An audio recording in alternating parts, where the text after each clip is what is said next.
Have you ever been swallowed up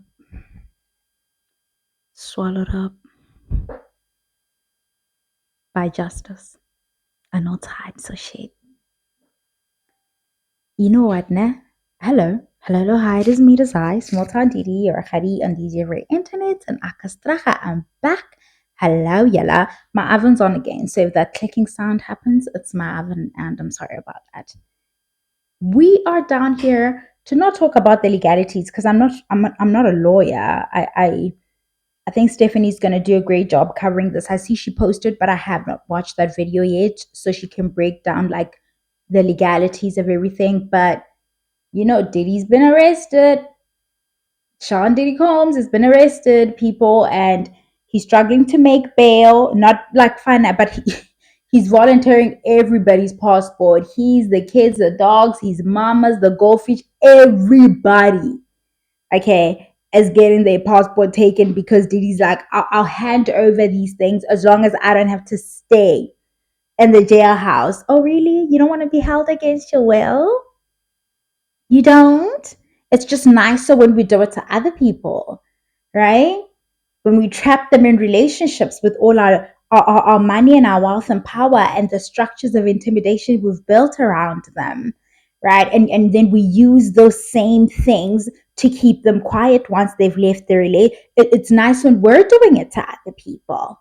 Yeah, when it's being suggested that it should be done to us, we're like, you can get everybody's passport. That's what we say. Oh wow, okay. I thought he'd like it. I did. He seems to like it when it's allegedly his turn to do it to other people. You guys know I like to have broader conversations. This man has been arrested on charges of, from what I understand, racketeering that I did see, as well as sex trafficking charges, is what they are alleging here. And it's not the first. We've been hearing like the lawsuits have been coming in, and everybody and their mama have been on their platforms saying, oh, people just want a payday. People saw how it worked out for Cassie. Let's talk about how some of you were talking when it was Cassie.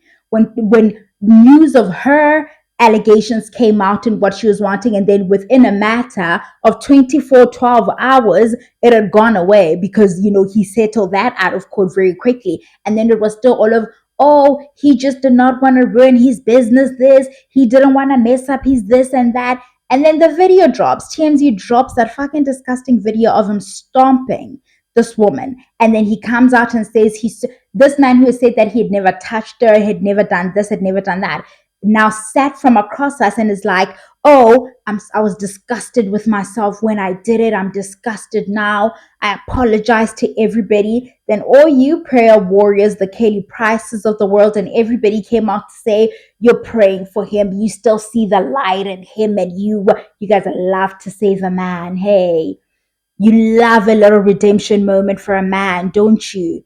Right? But the Bill Cosby, so he was trying to buy NBC. He was trying to buy NBC, and that's why they took him down. Oh, you must have really upset somebody he must have upset the powers that be. That's why they're doing this to him. Doing what? Bringing to light something he actually or allegedly did. In Bill Cosby's case, he did.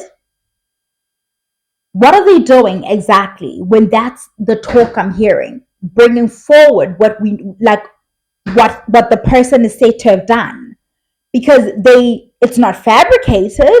They didn't like pick it up from the air somewhere and decided to stick it on this person. So what do you mean?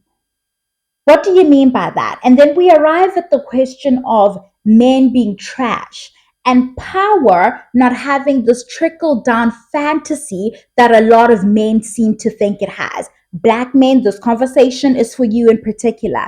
The pygmies, this conversation is for you in particular, right? The people, you know what? When I tell people not to call me and they call me, we must talk about this delusion for a bit, about the fact that this idea to want to prop this man up or make him a victim of like the powers that be, which I'm guessing would be white supremacy, right? This idea that they don't like to see a black man making it, and or he's a billionaire, or he was trying to buy NBC, or he was trying to do this, and they were trying to get in the way of him doing that. And every time a black person like finds their way or inches their way into these spaces that are inherently oppressive, because they know innocent billionaires, this we know, you do not amass that much money or hoard that kind of wealth by like all these good deeds that you've done and then the money comes to you.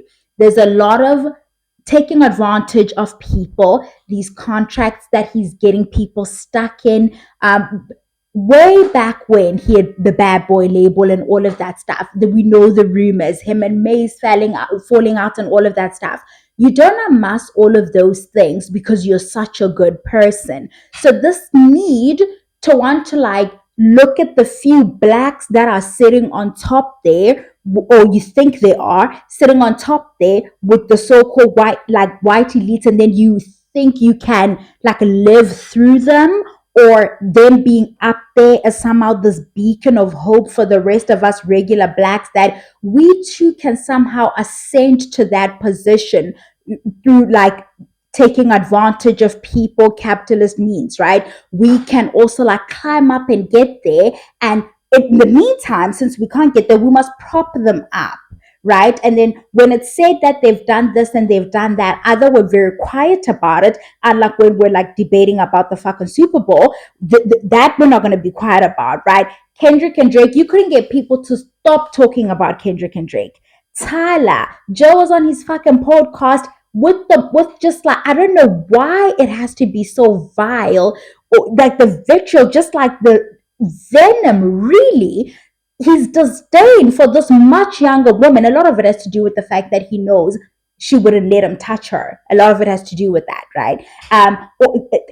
All the energies for the uppity black conversations. I remember when the raids happened on his home, and in the articles, I will link some of the articles. In the articles, they mentioned some of the things that were seized in those raids. I remember Jay's hilarious, that fucking picked me in particular, up on the Breakfast Club, saying, oh, they ran in there with guns or whatever, acting like he's running with the mob. Bitch, he is the mob, you dense hoe. Like, he is the mob. The fuck are you talking about? He's managed to have people quiet for 30 years, allegedly blowing up Kid Cudi's car or what? Babe, he's the mob. The mob is him. What are you talking? Where's she now? What'd you say now? What was it now? Right? Even when the video of the Cassie incident was leaked by TMZ, people were very quiet. But let Tyler, right? Now we have things to say. Let Kendrick and whomever be. Now we have shit to say, right? Now it's just a couple of days ago, everybody had so much to say about the Super Bowl and how, oh, why is Kendrick getting it? Jay's wrong and Nyanya is wrong. Barry, your faves now. A real issue has come up. A real fucking issue has come up. Is Charlamagne gonna say something? And then when we say men are trash, you all get puffed up, little puffer fish, bitch. Like, you all get puffed up and you're all angry. Your little pick-me's like, well, my dad was actually, fuck your daddy. My dad was actually a good man, so I don't agree with the sentiment. Nobody cares what you agree with, does he? Like, truly, my dad is a good man. And then it's all the way, well, don't paint us all with the same brush. Some of us, do you remember, if I can find this clip on anybody's TikTok, I'll post it and I will link it. But Matt G and Saul, I don't know if it was Ghost Lady or how it came about, but it was like, do you guys know any men who, or you guys continue to hang with men who don't take care of their kids, who don't do this, who don't do that? And like there was no second, there was no minute lost at the rebuttal of, we don't know any such people, very quickly. And then Saul starts talking about how his dad, when the dad split from the mom, wasn't coming around like that, and eventually he stopped coming around. I think McG then says something to that, oh, you do know them. They're your fucking dads, but you're still twirling the fuck about for their affection and stuff. right? So you do know these men because you are these men. You were raised by these men. You keep the company of these men. But every time we have to mention that men are trash, very quickly everybody wants to disassociate from that. It's not them. It's not them, and they don't know these people either. But here we have an incident of like an actual terrorist, a person who's been harming people, men and women, and other people who identify in other ways, has been harming them or allegedly harming them for decades on end. And the good men aren't saying anything. The good men are very quiet, very demure all of a sudden, the good men, right? But when it's some little 22-year-old pop star, then they've got all the bass in the voice, don't they? All of a sudden, we have things to say. And even if they come out and talk about, they'll dance around it as they did around that video, right? Lambora particularly. Lambora with this need to want to like hold this person up because they represent something in your mind. But that power does not have a trickle down effect. In fact, this incident, these allegations are the proof we need that power does not have a trickle down effect. It's hoarded. It belongs to that person, and they use that power to get everybody else to run around and allegedly commit crimes on their behalf, using that same power that you think will be dispersed among the people in the person's immediate circle, right? So you want to help be part of the structure, the infrastructure that holds this person and props them up. And all you are doing is enabling this person's behavior. All you are doing is putting yourself in line to be the next victim. But that's the thing, especially with the men and the pick-me's, right? Because the pick-me's feel like the Kelly Prices of the world. I'm a praying girl. I'm this, I'm that. They won't even invite me to these parties. I'm never going to fall prey to this thing. Part of why we react the way we do, why we still want to protect this black billionaire or allegedly, why we want to do that is because deep down inside, we believe that the people who have been allegedly victimized by this man deserve it. They knew what they were getting into, right? Little sleaze girls, right? Like they for the streets anyway. They knew what they were getting into. Everybody knows what was going on at the Diddy parties. And then they're telling you, some of these narcotics would immobilize these women. Cassie alleges in the little bit that we read. So you're not in charge of your body anymore. And then allegedly he'd let the male escorts do with you can no longer consent.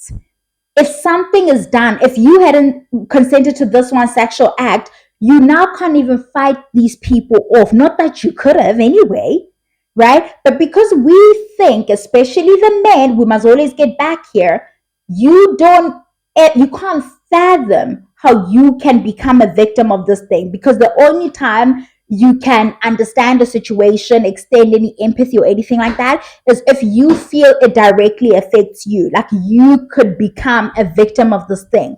All of a sudden, you understand the nature of it and how it functions and all of that.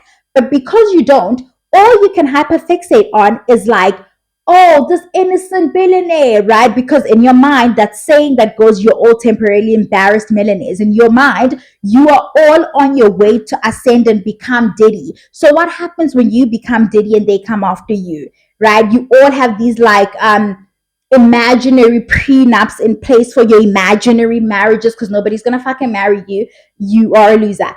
And all these, in your mind, you're Diddy. Like in your mind, you cannot fathom that you are actually a stoogie. In your mind, you are the person who has bonded with one of these girls, the Argio Days, the Cassies. You've bonded with them, you're the bodyguard, and one day he says to you, it's your fucking turn. You do this to her while she can't move. You can't fathom that that's going to happen to you, right?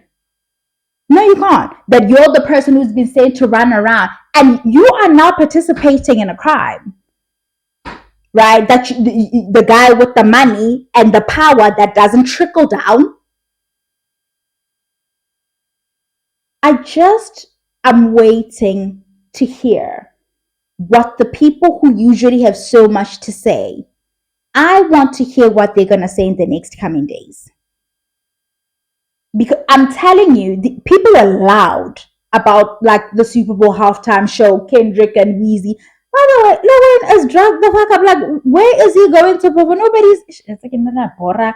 But anyway, it's not about that. That's all I have to say on that man. I really hope he rots in jail. I wish him the worst. I want him left with nothing, not a cent and nothing to his name and nothing trickling down to his fucking kids. And I mean that because it's ill gotten. It's at other people's expenses, other people's talents.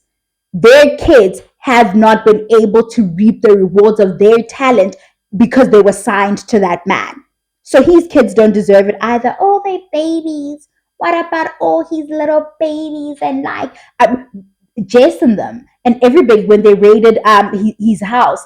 All his sons were there, his kids, grown men, grown fucking men, my age, your age. When it's us, we're grown people. People can recognize us as grown ups. Now, all of a sudden, these are the offsprings of a rich man, and all of a sudden, they like infantilized, and it's, oh, his kids. He had his kids in that home with that shit in it. They're rifles that they say they raided during that the time they stormed his property. During that day, there were rifles, there were things. He's not running with the mob. There were things that put them in danger in that very house. He's not considering that, but you are here, Miss Empath, extending all your to the wrong people. His victims are the only people we need to be talking about here. Everybody who participated and helped him, because from what I understand, racketeering involves a group of people, right? A concerted effort to seek some kind of profit, from what I understand, because I read a little bit, but it takes an effort, really an organized, well oiled machine. People were stockpiling on baby oil, stockpiling on baby oil and lubricants. It's so serious, these alleged freak offs. So well coordinated they are. Everybody knows their role to play. You're not going to be the exception. These rumors of this man have been out there for decades on end. Because we try to take our lessons where we can, Carisha. So when you hear that this man moves like this, and you're a young woman coming into yourself, and you think it's going to go differently with you, it's not. You're not special. You're dealing with a demon. There's no amount of you being this or that that's going to make him be an angel to you and betray his nature. That's all I have to say on that. Bye, Yella.